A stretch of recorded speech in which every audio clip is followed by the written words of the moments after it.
اعوذ باللہ من الشیطان اللعین الرجیم بسم اللہ الرحمن الرحیم۔ السلام علیکم ناظرین، میں ولی موسوی اسپیشل پروگرام شب شہادت امیر المومنین علیہ السلام کے ساتھ آپ کی خدمت میں حاضر ہوں۔ آج جمعرات کا روز ہے، 9 جولائی ہے اور 21 رمضان ہے۔ اس وقت پوری دنیا میں جہاں کہیں بھی محبان محمد و آل محمد بستے ہیں، وہاں پر تعزیت کا سلسلہ، سوگ کا سلسلہ جاری ہے، اور ہم بھی تعزیت پیش کریں گے اپنی پوری ہدایت کی ٹیم کی طرف سے تمام مومن و مومنات کی خدمت میں، خصوصاً امام زمانہ ارواحنا الفدا کی خدمت میں۔ آج لندن میں امساک کا ٹائم 2:28 ہے اور فجر 2:38، اور مینچسٹر میں امساک 2:25 اور فجر 2:35 ہے۔ اور اس کے علاوہ مختلف دیگر علاقوں کے لوگ اپنے وقت کا، مقامی وقت کا خاص خیال رکھیں گے۔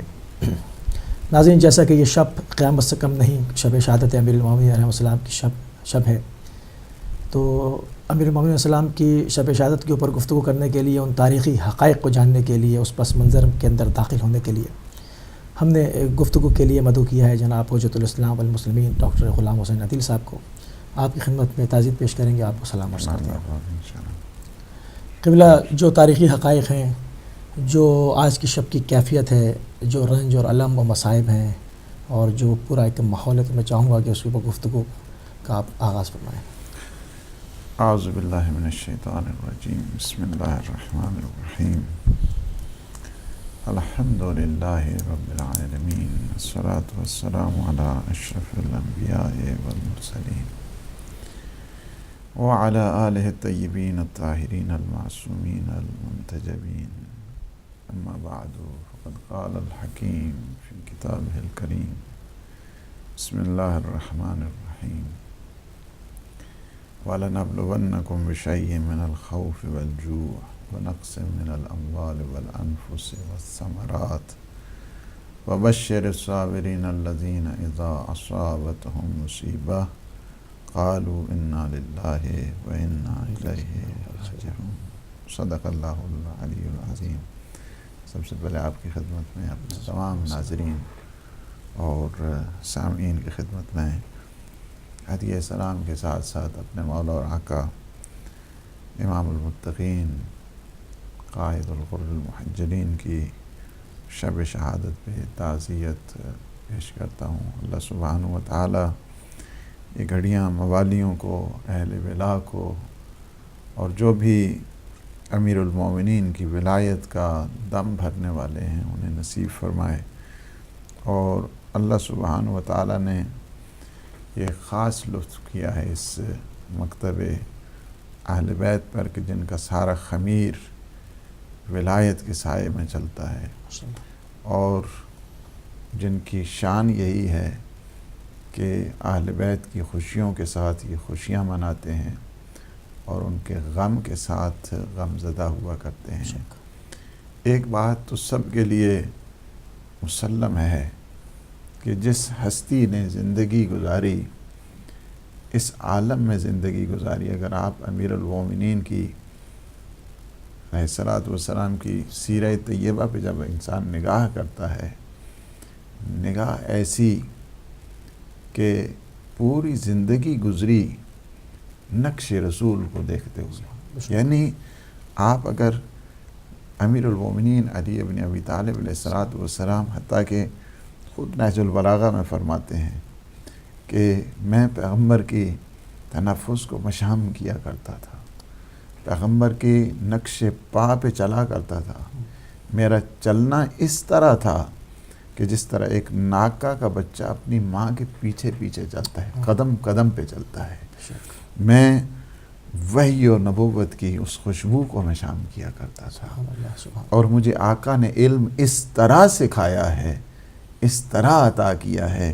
یہ بھی نہج البلاغہ کی ان عظیم تعبیروں میں ہے۔ ابھی میں ایک مجلس شہادت پہ وہ پڑھ رہا تھا، اور یہ جملہ کہ مولا فرماتے ہیں کہ مجھے پیغمبر نے علم اس طرح دیا کہ جس طرح ایک پرندہ اپنے بچے کو دانہ کھلاتا ہے، یعنی جب پرندہ اپنے بچے کے لیے دانہ لاتا ہے تو بغیر کسی کمی پیشی کے اپنے بچے کو کھلا دیتا ہے۔ اسی طرح حضور جتنے علوم کو لے کر آئے تھے، بغیر کسی کمی پیشی کے سینہ علی میں ودیعت کرنے کے بعد فرما دیا، انا مدینۃ العلم وعلی بابها کہ میں علم کا گھر ہوں، علی اس کا در ہے۔ من اراد العلم فلیات الی الباب، کہ جسے علم کی تلاش ہے اسے چاہیے کہ باب کی طرف آئے۔ علی باب بھی ہے، علی باب بھی ہے، اس وجہ سے کہ انا و علی ابوا ھذہ الامہ، کہ میں اور علی اس امت کے باپ ہیں، اس امت کے باپ ہیں، جو بھی امت ہے اس کے جو باپ ہیں۔ فرمایا کہ میں یعنی پیغمبر اسلام فرماتے ہیں میں ہوں اور میرا علی، یعنی جس طرح باپ کی طرف نگاہ کرنا عبادت ہے، علی کے چہرے کی طرف دیکھنا بھی عبادت ہے۔ جس طرح عالم کی طرف دیکھنا عبادت ہے، اسی طرح امیر المومنین کے چہرے اقدس کی طرف، جس طرح کعبہ کی طرف دیکھنا عبادت، اسی طرح علی کی طرف دیکھنا عبادت۔ جن کا ذکر عبادت، جنہیں دیکھنا عبادت، جن کی شان میں ہزاروں فضائل، خود پیغمبر اسلام نے فرمایا کہ انا دار الحکمت و علی بابھا، انا دار الفقہ و علی بابھا، میں فقہ کا شہر ہوں۔ دین اور تدین کا مینار ہدایت اگر کسی نے دیکھنا ہے تو فرمایا وہ شہر میں ہوں، لیکن دروازہ جو کھلتا ہے وہ علی کے در سے کھلتا ہے۔ اسی طرح فرمایا انا دار الحکمت و علی بابھا، کہ میں حکمت کا شہر ہوں اور علی اس کا دروازہ ہے۔ یہ ساری کی ساری اگر فرماتے ہیں کہ علی کی مثال مجھ سے ایسے ہے جس طرح سر کی انسان کے بدن کے ساتھ ہوا کرتی ہے، یعنی اگر انسان کے بدن ہو سر نہ ہو، یہ دنیا کو پتہ تو ہے نا کہ سر اور جو دھڑ ہے اس کی آپس میں کیا مشابہت ہوا کرتی ہے، یعنی کیا ہے پیغمبر اسلام یہ فرمانا چاہ رہے ہیں کہ دیکھو میری شناخت کا مرکز علی ہے، میری پہچان کا مرکز علی ہے، مجھے تم پہچاننا اور میری معرفت حاصل کرنا چاہتے ہو تو اس کا مرکز علی ابن ابی طالب ہے۔ یہ ساری روایات کسی کے صحابی کے بارے میں نہیں ہیں، اس وجہ سے کہ امیر المومنین کا کسی صحابی کے ساتھ مقایسہ کرنا یہ بہت ہی بڑا ظلم انسان اگر کہا جائے تو وہ یہ ہے۔ اس وجہ سے کہ جسے پیغمبر جسے اللہ نفس رسول کہے، انفسنا و انفسکم کی جو منزل پر ہو، ان سے کسی کے ساتھ مقایسہ نہیں کیا جا سکتا ہے۔ سارے جتنے مکی تھے مدنی تھے سب کو اپنے میں بھائی بنائے، اور دو ہی جب رہ گئے فرمایا کہ انت علی اخی فی الدنیا والآخرہ، تم دنیا اور آخرت میں میرے بھائی ہو۔ جو بھائی ہو پیغمبر کا، جو جانشین ہو پیغمبر کا، جو وسیع ہو پیغمبر ہے۔ اب یہ ساری روایات جو آپ اگر دیکھتے ہیں، آیات دیکھتے ہیں، میں کل کی مجلس کے میں کہہ رہا تھا کہ امیر المومنین کی پہچان کے سلسلے میں آپ کو 4 طریقے استعمال کرنے چاہیے۔ کسی لوگوں سے نہیں پوچھنا ہے، آپ نے پوچھنا ہے کہ یا اللہ تو بتا تیرا علی کیا ہے، تو بتا تیرا علی کیا ہے۔ یعنی سب سے پہلے جو پہچان اور معرفت امام امیر المومنین چاہیے وہ یہ ہے کہ اللہ سے پوچھیں، اللہ سے پوچھیں، لوگوں سے مت پوچھئے، لوگ آپ کو کچھ نہیں بتائیں گے، اس وجہ سے اللہ سے پوچھیں، اللہ آپ کو بتائے گا۔ میرے علی کی پہچان دیکھنی ہے سورہ حل عطا کو دیکھو، میرے علی کی پہچان کو دیکھنا ہے سورہ کوثر کو دیکھو، میرے علی کی پہچان کو دیکھنا ہے آیہ مباہلہ کو دیکھو، میرے علی کی پہچان کو دیکھنا ہے تو آیہ تطہیر کو دیکھو، یعنی جتنی بھی آپ آیات مودت کو دیکھو، جتنی اللہ سبحانہ وتعالی نے شان امیر المومنین میں سینکڑوں جو آیات ہیں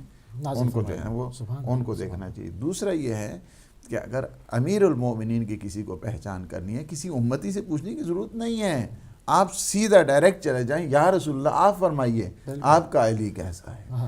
امیر المومنین کے بارے میں پیغمبر سے پوچھیں، دنیا والے نہیں بتا سکتے ہیں کہ امیر المومنین۔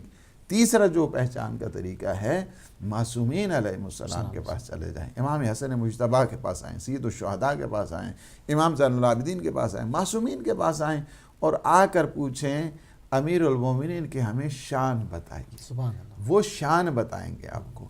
چوتھا طریقہ جو پہچان کا ہے وہ یہ ہے کہ خود امیر المومنین سے پوچھیں کہ انٹروڈکشن کرائیں اپنا، خود امیر المومنین نے اپنا بارہا تعارف کرایا ہے۔ تو یہ 4 طریقے ہیں سمجھنے کے لیے۔ پھر اس کے بعد جتنی فروعات ہیں وہ ساری باتیں ہوتی ہیں کہ فلاں نے کیا کہا تو فلاں نے کیا کہا تو فلاں نے کیا کہا، وہ ایک الگ چیز ہے۔ لیکن اصل جو فاؤنڈیشنل جو ڈسکشن ہے اور ایکڈیمکلی جو ڈسکشن ہے، وہ جو عقل اور منطق کے ساتھ ڈسکشن ہے، اللہ اور اللہ کے رسول جتنی آیات دیکھیں، اسی وجہ سے ہم کہتے ہیں کہ آپ جب بھی مولا امیر المومنین کا ذکر کرتے ہیں حقیقت میں وہ خدا کا ذکر ہو رہا ہوتا ہے، حقیقت میں وہ مصطفیٰ کا ذکر ہو رہا ہوتا ہے، حقیقت میں وہ گویا جس طرح چونکہ امیر المومنین کے جتنے فضائل ہیں وہ سارے کے سارے یا خدا کی طرف سے ہیں یا پیغمبر اسلام پیغمبر مصطفیٰ کی طرف سے ہیں. اس وجہ سے جب وہ ذکر کرتے ہیں تو کوئی خدا کا ذکر ہو رہا ہے، پیغمبر اسلام کا ذکر ہو رہا ہے، لہٰذا اسے جدا نہیں کیا جا سکتا ہے. اب یہ ایک چیز جو ہمیں ذہن میں رکھنے کی ضرورت ہے اور سمجھنے کی ضرورت ہے وہ یہ ہے کہ جس ہستی کے اتنے فضائل قرآن میں ہیں، فضائل اگر آیات الفضائل کو اگر ان فضائل کی آیات کو دیکھا جائے تو انسان مہینہ مہینہ اسی پہ ڈسکشن کرتا رہے، مہینہ مہینہ ڈسکشن کرتا رہے امیر المومنین کے خود فضائل کے جو قرآن میں. اسی طرح ہمارے ہاں سینکڑوں کتابیں خود اہل سنت کی طرف سے لکھی جا چکی ہیں، خود فضائل امیر المومنین خود بھی اپنی ہماری بھی ہے کہ کتاب کے وہ یعنی اہل سنت کی روشنی میں پورا کا پورا ایک سلسلہ ہے اور ایک دریا ہے فضائل کا. اسی طرح معصومین علیہ السلام نے تعریف کی ہے، فضائل بیان کیے ہیں امیر المومنین کے. اچھا، خود امیر المومنین کی اپنی زبان سے جب انسان دیکھتا جاتا ہے اپنا تعارف خود فرمایا ہے، اس کو انسان دیکھے. بات اصل میں یہ ہے کہ اتنے فضائل اور اتنے مناقب والی ہستی، نہ ان سے بڑھ کر کوئی شجاع، بے شک، نہ ان سے بڑھ کر کوئی جرنیل، نہ ان سے بڑھ کر کوئی تبحر علمی رکھنے والا، نہ ان سے بڑھ کر کوئی زہد و تقوی. جتنے بھی علوم ہیں سارے کے سارے جو ہے نا وہ در علی ابن ابی طالب سے نکلے. اور اس کا خلاصہ اگر انسان نے دیکھنا ہے تو وہ یہ ہے کہ فرماتے ہیں کہ مجھے آقا نے 1000 علم کے باب سکھائے، 1000 اور میں نے ہر ایک باب سے 1000 باب کھولے. اللہ اکبر، اللہ اکبر. کیا استاد اور کیا شاگرد. ایسے یعنی ایک باب سے میں نے ہزار اس کے جو ہے نا پھر باب کھولے. مزید برانچز نکلے. جتنے بھی علوم ہیں، فنون ہیں، وہ سارے جتنی بھی اگر آپ چلے جائیں سارے علوم کی اگر اس میں گتھیاں جو کھلتی ہیں وہ راز امیر المومنین سے ہوا کرتی ہیں. سارے فضائل مناقب.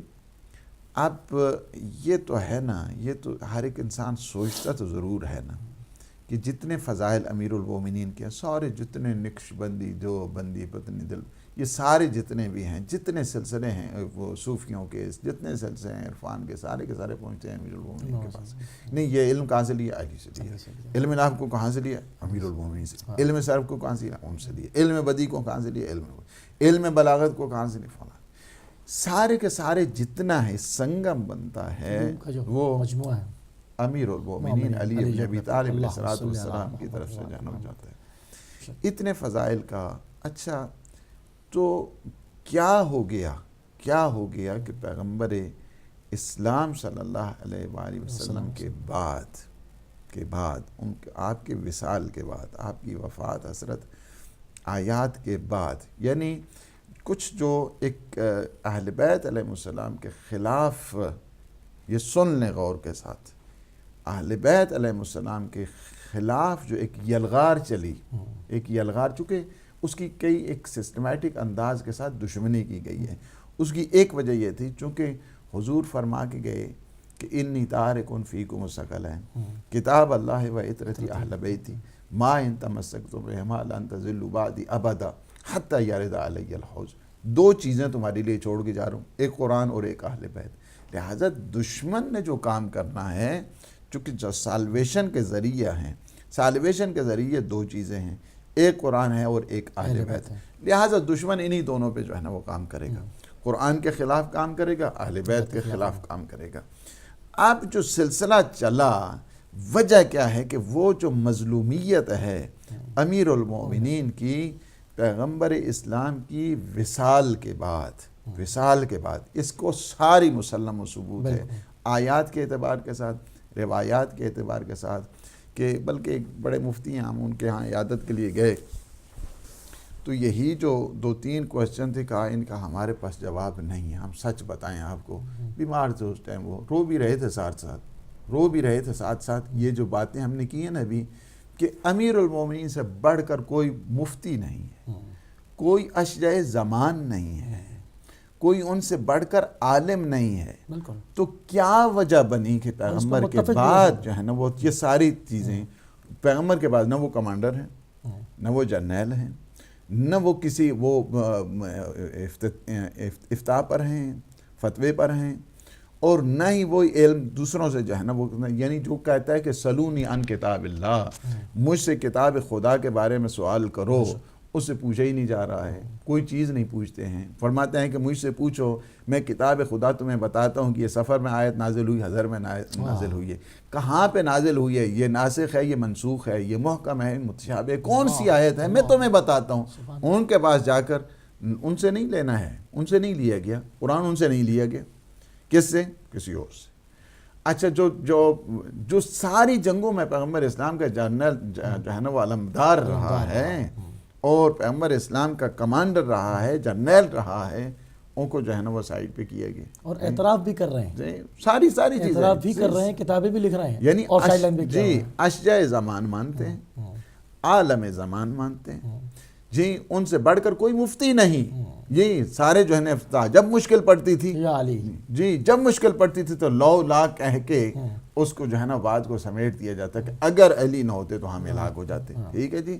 ساری چیزیں یہ تینوں باتوں کے کوئی کسی کے پاس جو ہے نا وہ جواب نہیں ہے سوائے مکتب اہل بیت کے پاس، ان کے علاوہ کسی کے پاس کوئی، جو وہ خود اعتراف کیا، ہمارے سامنے رو بھی رہے تھے اور پھر جو ہے وہ اعتراف بھی کیا، میرے ساتھ کچھ اور بھی ہمارے ساتھ جو ہے نا آدمی۔ تو یہ ہے کہ یہ ہوتے ہوئے کیا وجہ بنی کہ پیغمبر اسلام کے بعد یہ مظلومیت کا جو سلسلہ ہے، کیا وجہ، اس کی وجہ کیا ہے؟ یعنی ایک جو اگر انسان یہی اگر سلسلہ نہ ہوتا، 24 سال اور 6 مہینے تک جو سلسلہ ہے، 24.5 سال، ایک دو دن کی بات نہیں ہے، 24.5 سال وہ خانہ نشینی، وہ گوشہ نشینی، وہ جو ہے نا یہ سارا سلسلے کو چھوڑ کر ایک طرف علیحدہ رہنا، اور یہ ایک بہت بڑی یعنی ستم ظریفی کی بات ہے، اور اس امت کے لیے بھی بے خبری کی وجہ، اس غفلت کی وجہ، اور پھر آ کے جب دیکھا سارے حالات جو ہے نا وہ جب ہو چکے، اب لوگ آ گئے، یعنی 25 سال کے بعد اب لوگ آتے ہیں اور گھر کے سامنے آ گئے سارے صحابی آتے ہیں اور کہتے ہیں کہ مولا ہے تو علی ہے، آقا ہے تو علی ہے، رہنما ہے تو علی ہے، مقتدا ہے تو علی ہے۔ سارے امام فرماتے جاؤ تم لے جاؤ اپنی خلافت کو، جاؤ تم اپنی حکومت کو لے جاؤ، مجھے تمہاری اس حکومت کی کوئی ضرورت نہیں۔ پھر لوگ آ کے کہتے ہیں نہیں ہم نہیں جائیں گے۔ مولا کے یہی خطبہ شکشکیہ ہے جس میں فرماتے ہیں لولا حضور الحاضر، اگر یہ جمعیت نہ ہوتی، اگر یہ سارے لوگ یہاں پہ جمع نہ ہوتے، اور اللہ نے بھی ایک عہد لیا ہوا ہے، ایک پیمان لیا ہوا ہے علماء سے کہ جب لوگ تمہاری طرف رجوع کریں تو تم ان کے مسئلے کے حل کی طرف آگے بڑھو، تو میں اس لیے اس حکومت کو قبول کر رہا ہوں۔ تو قبول کیا، اس کے بعد جو سلسلہ شروع ہو گیا، سب سے پہلے خلیفہ سوم کے قتل کا سلسلہ وہ شروع ہو گیا۔ ہاں جی، یہ جو ہے نا ان کا بدلہ لیا جائے، ان کا یہ کیا جائے، ان کا وہ کیا، اور جس کے سلسلے میں آپ لے لیں کال کالر کو شامل کریں گے۔ السلام علیکم ورحمۃ اللہ۔ جی وعلیکم السلام بہن، فرمائیے۔ جی مولانا صاحب کو میرا بہت بہت سلام، اور آج مولا علی کی شہادت کے دن سب کو تعزیت پیش کرتی ہوں۔ جی آپ کی تعزیت اور پیش میرا کرتا ہے۔ سوال ہے مولانا صاحب سے، 2 سوال یہ ہیں کہ ہدایت ٹی وی کو ہی ہم فالو کرتے تھے، پہلے جمعرات کے دن ہدایت ٹی وی نے فرسٹ رمضان کا لگا دیا، وہ ڈیٹ لگایا کہ فرسٹ رمضان ہے آج سے، تو اس کے بعد 10 تاریخ کو جب میں نے دیکھا تو ہمارا تو 10 روزہ چل رہا تھا، لیکن ہدایت ٹی وی نے وہاں 9 لکھا ہوا تھا۔ اب اور میری شب قدر بھی اس طرح، حالانکہ آج مطلب اس لحاظ سے کل تھی شب قدر، لیکن کہیں ٹی وی پہ کچھ چل نہیں رہا تھا، تو میں نے اسی کوئی جو ہدایت ٹی وی پہ چل رہا ہے اسی کو فالو کیا ہے، تو سمجھ نہیں آ رہی اب آگے روز عید کا کیا ہوگا۔ یہ سوال ہے۔ اور دوسرا یہ کہ جیسے ہم جوشن کبیر پڑھتے ہیں، جو میں پڑھ بھی رہی تھی، تو ہم لوگ جب پڑھتے ہیں اس کو تو ہم لوگ کو کچھ بھی نہیں پتا ہوتا اس کو کہ ہم کیا پڑھ رہے ہیں، صرف ہم عربی میں پڑھ رہے تھے کیونکہ ترجمہ کا ٹائم نہیں ہوتا، تو یہ اس کا مطلب دماغ سے تھوڑا ادھر بھی چلا جاتا ہے کیونکہ بندہ سے پڑھ رہا ہوتا ہے، تو اس کا کوئی ثواب ثواب ملے گا یا ترجمے کے ساتھ بھی پڑھیں؟ کیونکہ پاسبل نہیں ہے کہ اتنا لمبا ہے ترجمے کے ساتھ بھی پڑھیں. اور بہت بہت شکریہ، آپ لوگوں کے سارے پروگرام بہت اچھے ہوتے. مولانا صاحب کا بہت بہت شکریہ. جزاک اللہ میری اللہ بہن. حافظ. پروگرام دیکھتے ہیں ابھی انشاءاللہ جواب دیتے ہیں. دیکھیں، پہلا جو مسئلہ ہے ہدایت ٹی وی پہ بھی اعلان ہوا اور اس کو بھی ہم کلیریفائی کیا ہے کہ جتنے بھی مقلدین ہیں راہبر کے، خامنائی کے، ان سب کے آج جو ہے وہ یہ ان کا ایک دن ان کا جمعرات سے شروع ہوا، اور ہم نے یہاں پہ اس کا اعلان بھی کیا. جو آغا سیستانی کے فالورز ہیں، چونکہ یہ افق جو مسئلہ ہے، افق کا مسئلہ تھوڑا سا ان کے نزدیک پیچیدہ ہے. یعنی آغا سیستانی کے نزدیک جب تک جو ہے وہ نیکڈ آئی سے آپ نہیں دیکھیں گے، یعنی اس میں ویزیبلٹی نہیں ہوگی، تو اس وقت تک وہ شمار نہیں کرتے ہیں اس کو، یعنی چاند کو. لیکن آقا خامنائی کے نزدیک یہ ہے کہ اگر آپ آپٹیکل آئیز کے ذریعے بھی استعمال کرتے ہیں اور اس ذریعے سے بھی آپ دیکھ پاتے ہیں، تب بھی چاند ثابت ہے. تو یہ ہے تھوڑا سا جو ہے نا وہ ٹیکنیکل. پھر چونکہ مجلس علماء کی طرف سے اعلان ہوا تو لہٰذا ہم نے اس کو پھر فالو کیا ہے، اور اس کی وجہ یہی ہے کہ ایک کمیونٹی کو ایک ہی اس پہ لے کے جانا ہے، اتحاد کی طرف اور اتفاق کی طرف. میرا خود جو ہے نا، میں نے جمعرات سے روزہ رکھا ہے، میں نے کل بھی اعمال کیے ہیں، میں نے آج بھی اعمال کیے ہیں. تو یہ باہر کا فیض چلیں، اس کو اس لحاظ سے دیکھیں، اس لحاظ سے دیکھیں کہ اللہ نے یہ توفیق دی ہے کہ آپ دو دفعہ جو ہے نا وہ اعمال کر سکیں. تو جہاں تک دوسرا کیا ہے، جوشن کبیر کا ہے کہ جو کہ عربی جوشن کبیر انڈرسٹینڈنگ نہیں ہے، اردو پڑھنے کا ٹائم نہیں ہے، کیونکہ بہت بڑی دعا ہے. جی تو ثواب کے بارے میں اس کے لیے یہ ہے کہ آپ جس حد تک ترجمہ پڑھ سکتی ہیں، اس کو تو ظاہر ہے کہ ایک ریگولر بیسس کے اوپر انسان کو دیکھنا چاہیے. اور ہماری یہی تاکید رہتی ہے کہ جس طرح قرآن پڑھتے ہیں، قرآن کو بھی ترجمے کے ساتھ پڑھیں تاکہ پتہ چلے کہ قرآن ہم سے کیا چاہتا ہے. اچھا، اس میں ایک سوال اور کر لوں کہ بعض لوگ صرف ترجمہ پڑھتے ہیں، نہیں، صرف ترجمہ نہیں پڑھنا چاہیے. تو اس میں اگر ان کو جیسے عربی میں پرابلم ہو رہی ہے، وہ ترجمہ پڑھ رہے ہیں، سمجھ رہے ہیں اس کو، تو کیا پورا تلاوت کا ثواب ملے گا؟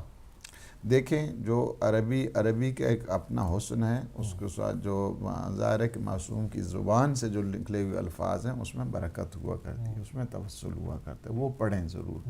لیکن اس کے ساتھ اب معصوم کیا فرما رہے ہیں، اس کو ہمیں چاہیے کہ اس کا ترجمہ تھوڑا تھوڑا کر کے، مثلا باقی جو ایام ہیں کوشش کریں کہ مثلا آدھا صفحہ، ایک صفحہ ترجمے کے ساتھ پڑھیں، تاکہ بعد میں آپ جب دعائے جوشن کبیر پڑھیں گے تو آپ کے ذہن میں ایک مفہوم آتا رہے کہ 1000 جو اسماء ہیں، معصوم نے 1000 اسماء کا واسطہ دے کر دعا کی ہے. تو یہ تب بھی انسان سمجھے گا جب اس کے ترجمے کے اوپر نگاہ پڑے گی. اور آج کل تو بعض بکس ایسی ہوتی ہیں کہ اوپر عربک کی لائن ہے اور نیچے ساتھ ساتھ اس کا ٹرانسلیشن بھی چل رہا ہے. ہاں، تو اگر ایسا سامنے رکھ لیں تو زیادہ ہیلپ فل ہوگا. دیکھیں، ظاہر ہے کہ گھنٹہ تو لگتا ہے دعائے جوشن کبیر کو پڑھتے ہوئے. اب ٹائم اتنا بھی نہیں ہے، جو چونکہ 2-3 گھنٹے ہی سارا سام ہوتا ہے. اس میں یہ ہے کہ آپ بے شک دعا پڑھ لیں، دوسرے دن اٹھ کے اس کے ترجمے کو بھی دیکھ لیں. آپ آرام سے تھوڑا تھوڑا جو ہے کر کے آپ پڑھتے رہیں اس میں. ٹھیک ہے. تو میں یہ کہہ رہا تھا کہ دیکھیں، اصل مفہوم جو میں یہ سارا مقدمہ اس بات کے لیے باندھا ہے کہ پیغمبر اسلام نے اتنے فضائل امیر المومنین کے، اور پھر جو مصائب اور مشکلات میں مبتلا کیا گیا، سب سے پہلے جو حکومت پہ، خلافت پہ آتے گئے تو کیا کر دیا، ایک شروع کر دیا ایک سلسلہ کہ جس کی بنیاد کے اوپر جنگ جمل ہوئی. جنگ جمل ہوئی ہے، اور جنگ جمل ہونے کے بعد حضرت ام المومنین حضرت عائشہ وہ تشریف لے گئیں، اور پھر بڑی عزت اور احترام کے ساتھ امیر المومنین نے بصرہ سے مدینہ واپس جو ہے نا وہ کیا، مدینہ سے مدینہ واپس. یعنی یہ بتانے کے لیے ہے کہ جنگ پہ لے جانے والے اور ہوتے ہیں، عزت اور آبرو کے ساتھ جو پہنچانے والے وہ نقش امام ہوا کرتا ہے، یہ بتانا ہے. اس کے بعد کیا ہو گیا، یہ ابھی آگ ٹھنڈی ہی نہیں ہوئی تھی کہ اس کے بعد شام کی طرف سے جو معاویہ ہے اس نے ایک اور جنگ مسلط کر دی، جو جنگ صفین ہے. وہ کئی مہینوں تک، یعنی ہزاروں جس میں اصحاب وہ ہو گئے، کام آ گئے، اور یہ سلسلہ جاری رہا. یعنی جنگ جمل ہوگی، جنگ جمل کے بعد جنگ صفین، یہ مصائب دیکھیں آپ، مصائب۔ 4.5 سالہ دور، اور 4.5 سالہ دور میں کچھ سنبھلنے نہیں دے رہے، نہیں تابڑتوڑ حملے ہو رہے ہیں۔ یعنی دوسرا یہ ہے کہ جنگ صفین ہو جاتی ہے، جنگ صفین وہ مہینے اور جس میں ہزاروں اس میں اصحاب اور پھر مولا کے جو انصار ہیں وہ شہید ہوئے، اور اس کے بعد اسی میں سے ایک گروہ نکلا جنگ صفین میں سے ایک، وہ بھی سازش کی گئی ہے کہ قرآن کو نیزوں پہ اٹھایا جائے، قرآن کو نیزوں پہ اٹھایا گیا، لیکن امام نے قرآن کا جو ہے احترام کرتے ہوئے فرمایا جیتی ہوئی جنگ کو پھر وہیں پہ جو ہے نا وہ کلوز کر دیا اور کہا کہ ٹھیک ہے مالک اشرف تم جو ہے نا واپس آ جاؤ، اور دنیا کو بتانے کے لیے کہ 2 چکر دے کے حکومت کرنے والے اور ہوتے ہیں، حکومت کو دے کر قرآن کی حفاظت کرنے والے اور ہوا کرتے ہیں۔ بے شک۔ یہ اس کے بعد وہاں سے ایک گروپ نکلا، اور جس گروہ کا نام جو ہے نا وہ خوارج ہے، یہاں سے خوارج نکلے۔ خوارج بڑے بھولے بھالے، خوارج بڑے یعنی احمقانہ جس طرح وہ راہ اور روش رکھنے والے، جن کو کچھ نہیں، ظاہر بین آج جو کچھ ہے وہ ٹھیک ہے، جن میں فکر نہیں صحیح کام کرتی، چونکہ جن کا جو ذہنی لحاظ کے ساتھ کمزور ہوا کرتا ہے وہ موالی نہیں ہوتا ہے، موالی کیا ہے، بہت زیرک ہوتا ہے، بہت سمجھدار ہوا کرتا ہے، بہت ہوشیار ہوا کرتا ہے، اور ان کی جو سوچ ہے وہ چونکہ ظاہر بین تھے، بے وقوف تھے، جہالت تھی ان میں، تعصب تھا ان میں، یعنی پھر جہالت کے ساتھ اگر تعصب شامل ہو جائے، اسی وجہ سے جتنے مرضی ہے کہ انسان اگر نمازیں پڑھتا رہے، ایک شخص آیا امام جعفر صادق علیہ السلام کے پاس آ کر کہتا ہے کہ مولا فلاں تو بڑی عبادت کرتا ہے، تو امام نے فرمایا کیف عقلو، اس کی عقل کیسے ہے؟ کہا کہ اس کا نہیں پتہ ہے، فرمایا کہ ہر ایک کی عبادت اس کے عقل کے مطابق ہوتی ہے۔ یہ بے وقوف تھے، احمق تھے، لیکن نمازی بالکل ٹھیک ٹھاک تھے، بڑے امر بالمعروف ان کے ہاں شرط واجب ہے، اور واجب یعنی کیا ہے کہ عمل ان کے ہاں بالکل عقائد کی طرح ہے، اگر کوئی عمل میں جا کر کوئی جو کرتا ہے گڑبڑ اس سے ہو گئی ہے تو وہ کافر ہو جاتا ہے، فاسق اور کافر حد تک جو ہے وہ ٹھہراتے تھے۔ یہ ان کے ہاں کسی امر بالمعروف اور نہی عن المنکر کی کوئی شرط نہیں ہے، جو بھی سامنے آ جائے ٹھیک ہے، تمہارا اثر ہوتا ہے نہیں ہوتا ہے، موقع ہے نہیں ہے، اپرچونٹی نہیں، کسی قسم کی کوئی شرط جو نہیں، سیدہ جانوات۔ یہ ان کے عقائد اور ان کے نظریات، اور اس حد تک تھے مولا نے ان پہ بڑا کام کیا، بڑی کوشش کی کہ ان میں سے افراد کو پلٹایا جائے، ان کو لایا جائے، واپس کیا جائے، لیکن ان کی چونکہ عادت اس طرح بن چکی تھی، چونکہ ان کے یہاں جو فکری صلاحیت ہے وہ کمزور، جہالت ان میں زیادہ تھی۔ حقیقت بات یہی ہے کہ امیر المومنین کو جنہوں نے قتل کیا وہ جاہل تھے، جاہلوں نے قتل کیا، متعصبوں نے، اسی وجہ سے جب معاذ سے جب پوچھا گیا جو معاویہ کا پرسنل سیکرٹری تھا، اسے جب پوچھا گیا، ایلچی تھا اور ساری پلاننگ اور پالیسی میکر تھا، ایک دفعہ معاویہ نے پوچھا کہ علی کا مقابلہ کیسے کرو گے؟ علی کا مقابلہ کرنا تو آسان، بہت آسان ہے علی کا مقابلہ، لوگوں کو جاہل کر تو علی کا مقابلہ ہو جائے گا۔ لوگوں کو جاہل کیا گیا، لوگوں کو حقائق سے دور کیا گیا، اور یہی وجہ ہے لوگوں کو جاہل رکھنا۔ اچھا جہاں پہ یہ مجلس ہو، جہاں پہ محفل، کانوں میں جو ہے نا وہ انگلیاں دے دو اتنی کہ ان کی آواز تک نہ، یہ کیا ہے؟ لوگوں کو جاہل رکھنے کے لیے ہے، اس وجہ سے نہ سنیں گے اور نہ سمجھیں گے۔ تو بات یہ ہو گئی کہ جب یہ مسئلہ بن گیا کہ ادھر سے جہالت، ادھر سے تعصب، فقط خشک قسم کے خشک مقدس ٹائپ لوگ، انہوں نے پھر ایک اور جنگ مسلط کر دی۔ پہلے جنگ جمل ہو گئی، اس کے بعد صفین ہو گئی، پھر تیسرے نمبر پہ آ کے ان جاہلوں سے جنگ کرنا پڑی۔ حالانکہ حضرت ابن عباس کو کئی دفعہ امیر المومنین نے بھیجا ان کو، جاؤ ان کو جا کے جانب سمجھاؤ، اور وہ بھی پریشان ہوتے تھے، کہتے تھے کہ یہ کیوں، کئی دفعہ ہوتے تھے، وہ کہتے تھے نہیں علی ابن ابی طالب توبہ کریں، توبہ کریں، یعنی چونکہ وہ اسلام سے نکل چکے ہیں، یعنی اس حد تک یعنی جاہل تھے، اس طرح ان کی جہالت سے بدتر ہو جائے انسان تو پھر۔ اس کے بعد تیسری جو ایک فیصلہ کن جنگ ہوئی ہے جو جنگ نہروان ہے، جنگ نہروان جس میں ان کے سینکڑوں افراد،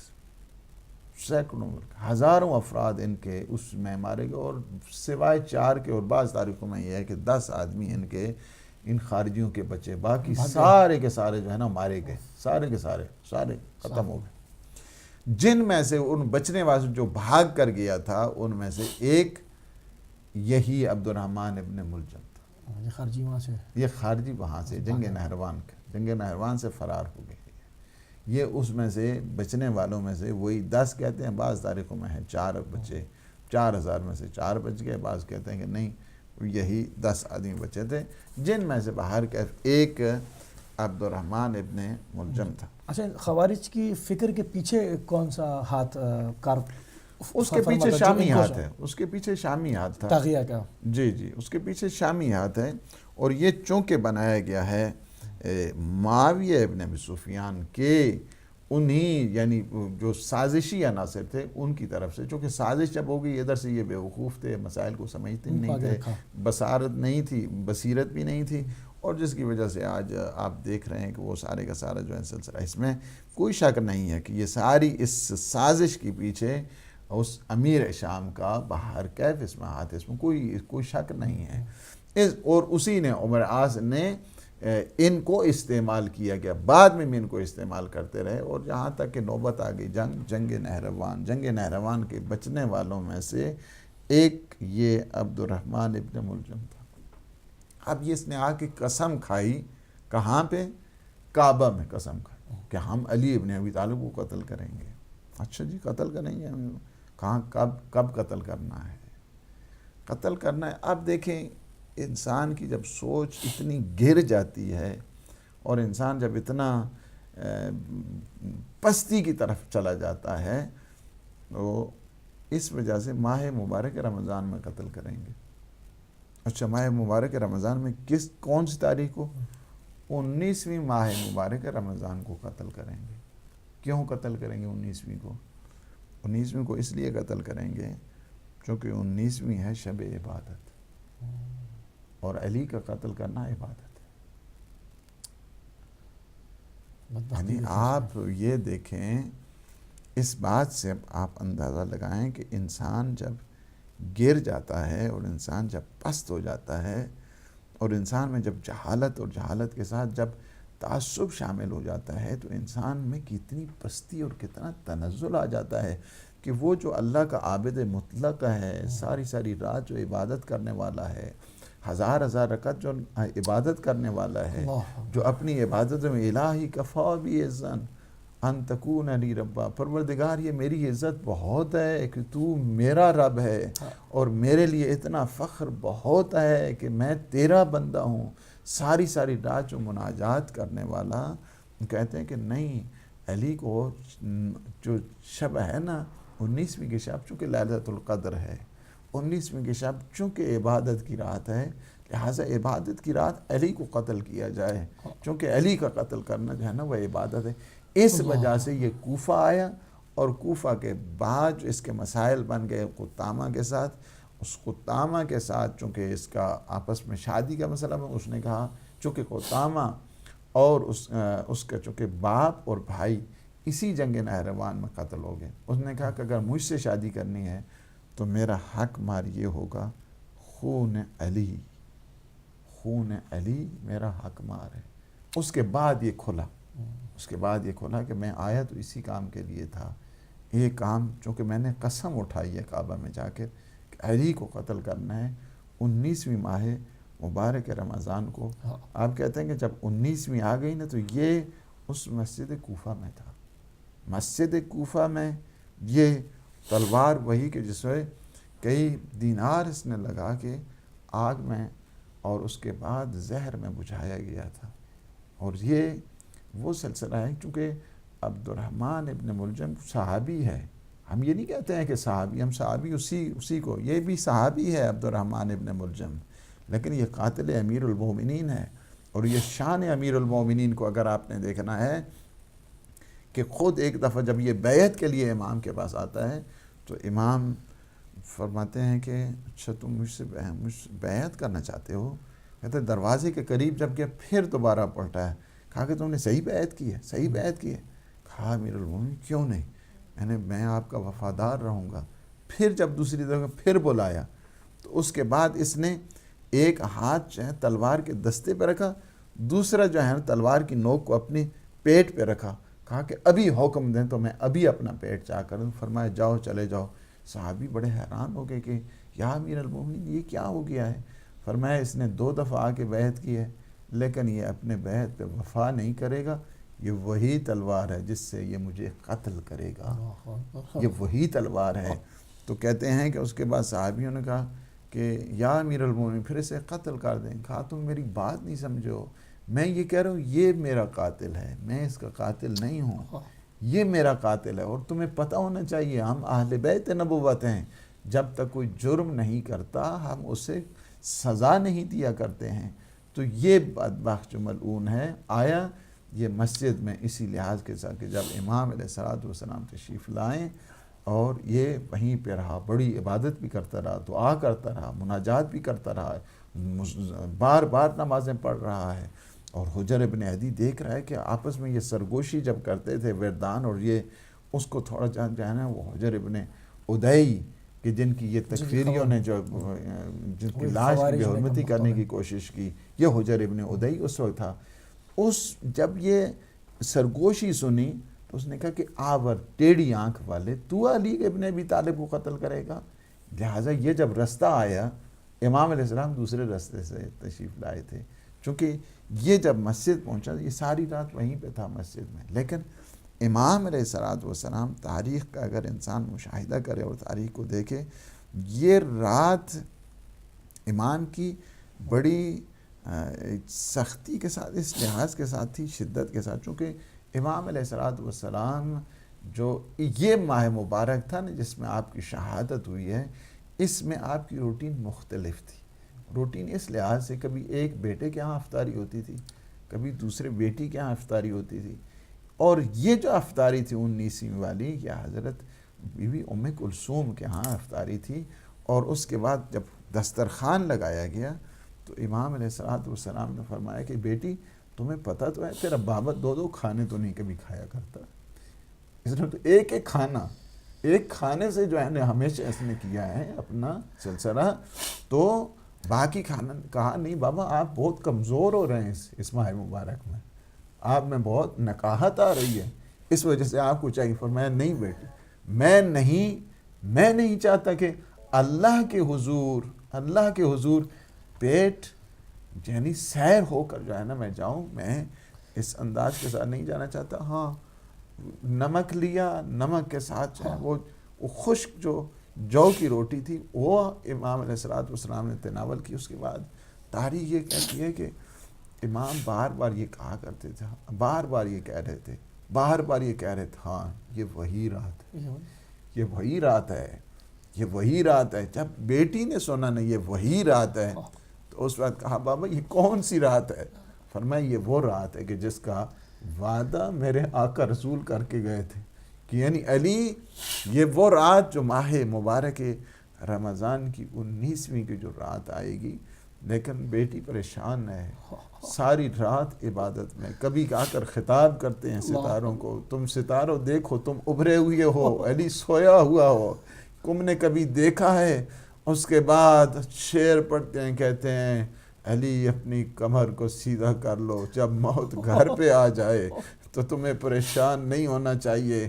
اب سپید صبح جب نمودار ہوتا ہے، کہتے ہیں تاریخ کہتی ہے تجدید وضو کے بعد جب جانے لگے نا تو مرغابیاں جو گھر میں تھیں انہوں نے نوحہ پڑھنا شروع کر دیا، اس وجہ سے کہ جو حیوان تھے انہیں خبر ہے اب مولا اور آقا جا رہے ہیں، اب اس انداز کے ساتھ واپس نہیں آئیں گے۔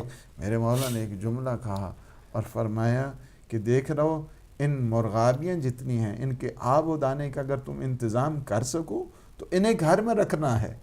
دنیا کوفے والوں کو بتا رہے ہیں، کوفے والوں ہمیشہ یاد رکھنا میں وہ امام ہوں کہ جو ان حیوانوں کے سلسلے میں بھی تاکید کر کے جا رہا ہوں، کہیں تم ایسے نہ ہو جانا کہ میرے بیٹے ہوں اور تم 3 دن کا تشنا اور پیاسا انہیں کربلا کے لک و دک صحرا میں ذبح کر دو، میں تو امام حق۔ اور اس کے بعد کہتے ہیں کہ جب امام علیہ الصلوۃ والسلام جانے لگے تو 2 دروازے کی کنجی تھی وہ ہوا کے ساتھ اٹک گئی، یعنی بے جان چیزیں تھیں، انہیں بھی اپنے مولا اور آقا کے سلسلے میں یہ خبر تھی۔ گلدستے اذان پہ جب آذان کہی، وہ آذان ایسی تھی کہ جسے ساری کائنات نے سنی، ایسا کہ اس آذان کو پھر انہیں سننے کا موقع نہیں ملے گا، اس وجہ سے کہ وہ اذان ایسی ہے کہ جو امیر المومنین نے، جن و انس نے سنی، تمام موجودات نے سنی، کہ آج علی ابن ابی طالب کی وہ آخری اذان، اور اس کے بعد امام علیہ الصلوۃ والسلام ابن ملجم کو بھی جگاتے ہیں اور کہتے ہیں کہ مجھے پتہ ہے تو کیوں آیا ہے، اٹھ کا جا کر نماز کا وقت ہو رہا ہے، اوندا لیٹنا شیطان کا کام ہوتا ہے، اور مولا نے میسیج دے دیا کہ اپنے قاتل کو بھی برداشت نہیں کر سکتے کہ وقت نماز سویا رہے۔ اور اس کے بعد امام علیہ الصلوۃ والسلام نے جب کہتے ہیں نا کہ نماز کے لیے قیام، اللہ کے نمازی نے، شہید محراب نے جب نماز کے لیے کھڑے ہوئے، اللہ اکبر کہا، قیام ہوا، رکوع ہوا، سجدہ ہوا، دوسرا سجدہ جب جا رہے تھے تو ایسے میں اس ملعون جو عبد الرحمن ابن ملجم ہے، اس نے وہ وار کیا کہ جو امام علیہ الصلوۃ والسلام کے سر اقدس پہ، اور جس سے امام علیہ الصلوۃ والسلام کی داڑھی خون سے خضاب ہوئی، اور جس کے بعد فرمایا فزت برب الکعبہ، فزت ورب الکعبہ، رب کعبہ کی قسم کہ علی کامیاب ہو گیا ہے۔ آپ کہتے ہیں کہ جب یہ آواز آنا تھی تو اس آواز سے کیا اثر ہوا؟ ایک دفعہ ستون ہلے، ایک دفعہ راشہ پیدا ہوا، سارے زمین اور آسمان کانپا۔ نہ فقط یہ ہے کہ جبریل امین تڑپ کے کہا واللہ تہدمت ارکان الہدا، خدا کی قسم آج ارکان ہدایت ٹوٹ گئے ہیں، ریسمان ہدایت ٹوٹ گئی ہیں، عرش تا فرش سارے گریہ کنا، الا قد قتل ابن ام المصطفیٰ۔ یاد رکھو نبی کے بھائی کو مار دیا گیا، نبی کے بھائی کو ذبح کر دیا گیا، نبی کے بھائی کو قتل کر دیا گیا۔ یہ آواز ایسی تھی کہ جو ہر طرف پھیلی۔ نہ فقط یہ ہے، یہ بیٹیوں تک بھی آواز آئی، زینب اور ام کلثوم تک بھی یہ آواز آئی کہ کیا ہے؟ قتل ابن ام المصطفیٰ قتلہ اشکل اشکیا، کہ انہیں اشکل اشکیا نے قتل کر دیا۔ یہ آواز ایسی تھی، سننا تھا۔ امام حسن مجتبیٰ جب پہنچتے ہیں نا، کہا بیٹا نہیں اس طرح کرو، تم سب سے پہلے نماز کو تمام کراؤ۔ نماز تمام ہوئی، نماز کا تمام ہونا تھا، ایسے میں ایک گلیم، ایک موٹی سی چادر لائی گئی جس میں امام علیہ الصلوۃ والسلام کو لٹھایا گیا، اور کہتے ہیں کہ جب سارے صحابی اٹھا رہے ہیں، آئے امام حسن مجتبیٰ، امام حسین آتے ہیں، اٹھا کے لاتے ہیں۔ ہاں، تاریخ کہتی ہے کہ جب بیت الشرف کے تھوڑا قریب پہنچے نا تو امام حسن کو مخاطب ہو کے کہا بیٹا اس طرح کرو، جتنے ہمیں آنے والے نا ہمارے ساتھ، انہیں کہہ دو اپنے اپنے گھروں کو واپس چلے جائیں، اس لیے کہ غیرت امامت برداشت نہیں کر سکتی، اس لیے کہ زینب اور ام کلثوم کو میری ضربت کا پتہ چل گیا ہے، اب میں غیرت امامت برداشت نہیں کر سکتی کہ ان کی آواز، ان کی گریہ اور زاری کی آواز نامحرموں کے کانوں تک آئے۔ میں کہوں گا مولا اس وقت کیا آپ کا عالم ہوگا جب ہر طرف سے شرابی کا دربار، یہی کوفہ جہاں پہ آپ کی حکمرانی، جہاں پہ آپ کی خلافت، جہاں پہ آپ کی حکومت، یہیں سے بے مکنا و چادر، لیکن بی بی آواز بھی تو نہیں دے پا رہی کہ بابا کہاں ہو۔ اس وقت تو نہیں چاہتے تھے کہ میری آواز، ہماری آواز نامحرموں کے کانوں تک آئے، لیکن اس کے بعد کہتے ہیں کہ امام علیہ الصلوۃ والسلام کو لایا گیا وہاں پہ کہ جہاں پہ آپ کا عبادت کی جگہ تھی، اور وہاں پہ امام کی ایک سلسلہ شروع ہو گیا پھر وصیتوں کا، اور 24 سے زیادہ آپ دیکھیں وصیتیں ہیں مولا کی، ہر مقام پہ جہاں جہاں پہ تھوڑا سا وقفہ آتا تھا آپ وصیت کرتے تھے۔